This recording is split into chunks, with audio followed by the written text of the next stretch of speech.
بسم اللہ الرحمن الرحیم۔ نبی کریم صلی اللہ علیہ وسلم نے فرمایا کہ صفیں برابر رکھو، کیونکہ صفوں کا برابر رکھنا نماز کے قائم کرنے میں داخل ہے۔ جب وہ بصرہ سے مدینہ آئے تو آپ سے پوچھا گیا کہ نبی کریم صلی اللہ علیہ وسلم کے عہد مبارک اور ہمارے اس دور میں آپ نے کیا فرق پایا؟ فرمایا کہ اور تو کوئی بات نہیں، صرف لوگ صفیں برابر نہیں کرتے۔ اور عقبہ بن عبدہ نے بشیر بن بصرہ سے یوں ہی روایت کیا کیا کہ انس رضی اللہ عنہ ہمارے پاس مدینہ تشریف لائے، پھر یہی حدیث بیان کی۔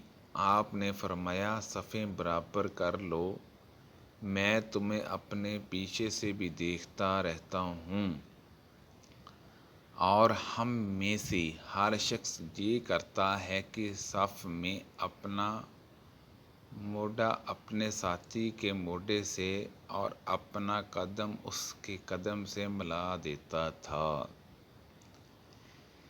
ایک رات میں نے نبی کریم صلی اللہ علیہ وسلم کے ساتھ آپ کے گھر میں تہجد کی نماز پڑھائی۔ میں آپ کی بائیں طرف کھڑا ہو گیا، اس لیے آپ نے پیچھے سے میرا سر پکڑ کر مجھے اپنے دائیں طرف کر دیا۔ پھر نماز پڑھائی اور آپ سو گئے۔ جب مؤذن نماز کی اطلاع دینے آیا تو آپ نماز پڑھنے کے لیے کھڑے ہوئے اور وضو نہیں کیا۔ میں نے اور ایک یتیم لڑکے ضمیرہ بن ابی ضمیرہ نے جو ہمارے گھر میں تھا، ان حضرت صلی اللہ علیہ وسلم کے پیچھے نماز پڑھی، اور میری والدہ ام سلمہ ہمارے پیچھے تھی۔ میں ایک رات نبی کریم صلی اللہ علیہ وسلم کی بائیں طرف آپ کے گھر میں نماز تہجد پڑھنے کے لیے کھڑا ہو گیا، اس لیے آپ نے میرا سر یا بازو پکڑ کر مجھ کو اپنی دائیں طرف کھڑا کر دیا۔ آپ صلی اللہ علیہ وسلم نے اپنے ہاتھ سے اشارہ کیا تھا کہ پیچھے سے گھوم آؤ۔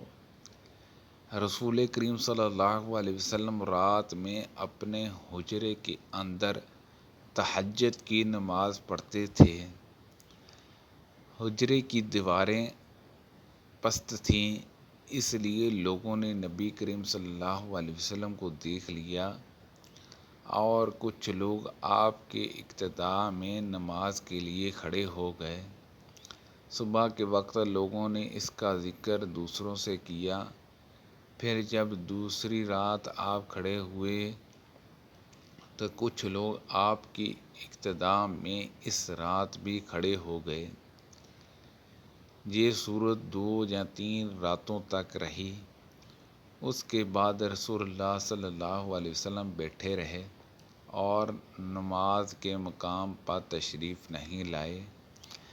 پھر صبح کے وقت لوگوں نے اس کا ذکر کیا تو آپ صلی اللہ علیہ وسلم نے فرمایا کہ میں ڈر کہ کہیں رات کی نماز تہجد تم پر فرض نہ ہو جائے، اس خیال سے میں نے یہاں کا آنا ناگا کر دیا۔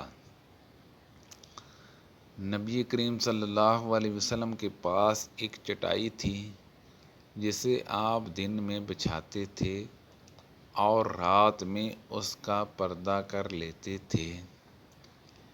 پھر چند لوگ آپ کے پاس کھڑے ہوئے یا آپ کی طرف جھکے اور آپ کے پیچھے نماز پڑھنے لگے۔